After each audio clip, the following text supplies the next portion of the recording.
Hey, what's up everybody? Adobe Masters here, and today with this quick tip, I'm going to be showing you how to add text in Adobe Premiere Pro. So simplest form, if you're here just to figure it out, you go over to this bar over here and you look for the T. Click on the T, click, and then you begin typing on whatever is in here. Your effects are going to be over here in the Essential Graphics panel. To get that open, go up to Windows and Essential Graphics, or you can switch to the graphics workspace. So that's the really quick version. And now I'm going to start breaking it down if you'd like to figure out a little bit more about this tool and how to use it.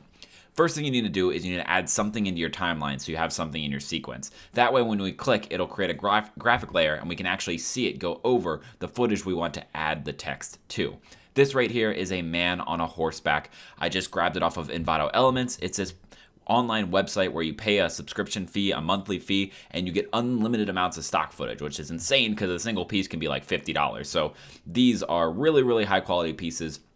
Check it out if that's something you're interested in. Description below. Anyway, once I click anywhere on here, I will begin creating my text. Now, all I have to do is begin typing. So let's type something, and maybe we can make this more, thematic. We could say, maybe this is in Montana, maybe there's some cool festival, or there's some rich history in Montana, USA, that this is trying to show us. So we can put the text down, but now it's kind of hard to see with this background. If we play through the text, or we play through the scene right here, you can see it's difficult. We want to be able to see it a little bit better, and let's make this a little bit bigger since we're really just working on the text here. So we go over to our Central Graphics panel, and now we have a whole bunch of different things that we can choose. Down here in Appearance, we have the fill, the stroke, the background, and the shadow. So let's say that we want to make this, I don't know, black. So we go up here, go to black, and you'll notice that nothing's changed. When we do something like this, what we want to do is highlight whatever we want to change. So if we wanted to make this U black, we could just highlight only the U, and you'll see that only the U changes. So we have a lot of really control here. And if you'll see that when we highlight multiple colors, we get this dash. It doesn't know what to do. Now, however, whenever we change this again, it's going to change everything that we highlighted to the color. If you have a lot of text and you don't want to try to highlight all of it, click on it and click Control A to highlight everything inside. You can also use Command A on a Mac to do the same thing. We can also add something called a stroke, which is the outline of each letter. I click on the stroke right here, go to the color, and we can go fun, we can go traditional, which is usually like a white on black, and you'll see we don't see a lot of it right here. That's because our stroke's only set to a 1.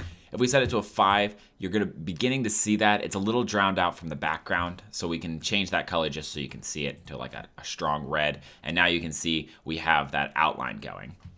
Be careful with the outline. The more outline you add, it can kind of look a little cartoony, a little, 2005 era when this was just coming about. Something simple and something a little bit less than what you're thinking is usually okay. So 3 looks a little bit better than 5. It looks sort of cleaner and newer.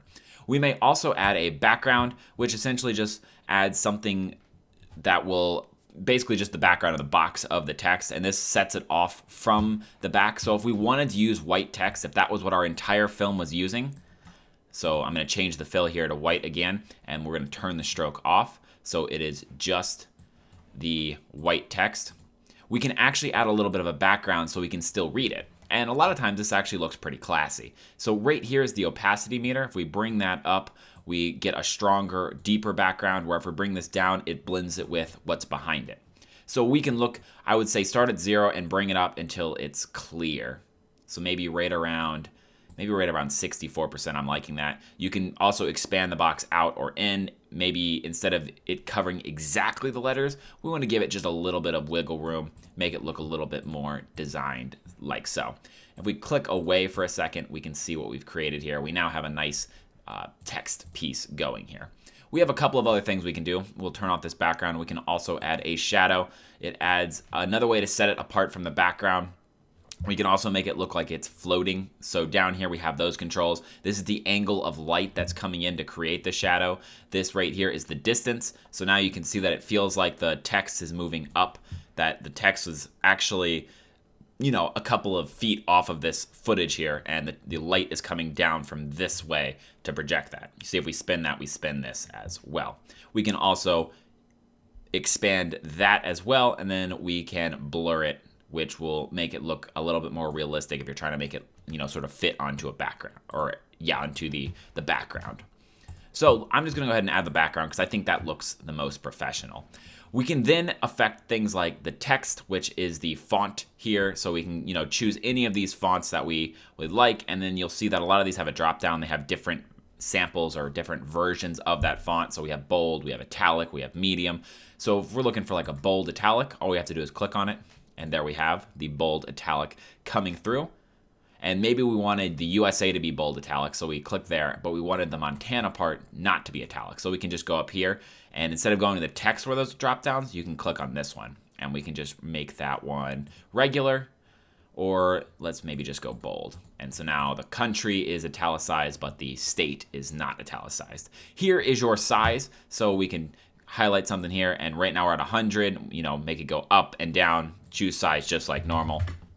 Down here are things like letter spacing, height spacing. Play around with these to really figure them out. It takes a long time to explain them, and really it doesn't do justice to explain them. Just grab them and experiment here. You can see when you drag things up and down what they do. Like this makes the letter size different on them. A lot of times you don't use this, but sometimes it's very necessary. And then up here we have some very neat tools. This is to align and transform. So we can align it directly in the center of the footage by clicking these two buttons. So this on the left here is going to be a vertical center, and this one is going to be a horizontal center. So if we drag this away, you can see this centers it left to right. This one centers it top to bottom.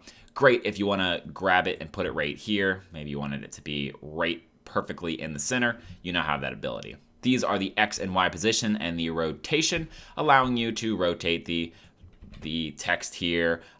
You can manually move this position. This is pretty helpful if you're trying to enter a certain value in, or you really just want to do a small amount. You can actually use the arrow keys here to move 1 pixel at a time, shift to move 10 at a time. You can move around with just those. That is the basics of the text tool though. A lot of other effects can be applied to this, like animations and such, but that's outside the scope of this. I have a whole lot of other tutorials that I'm going to link in the description below if you want to learn more about the text tool and the things that you can do with it in Premiere Pro. Thanks everyone for joining me. If you have any questions or comments, go ahead and throw them in the comment section below on our website at adobemasters.net. If you want to see more videos similar to this one, go hit that subscribe button. I try to make a video every other day, or at least on a semi-consistent basis. Thanks everyone for joining me. Until next time, see ya.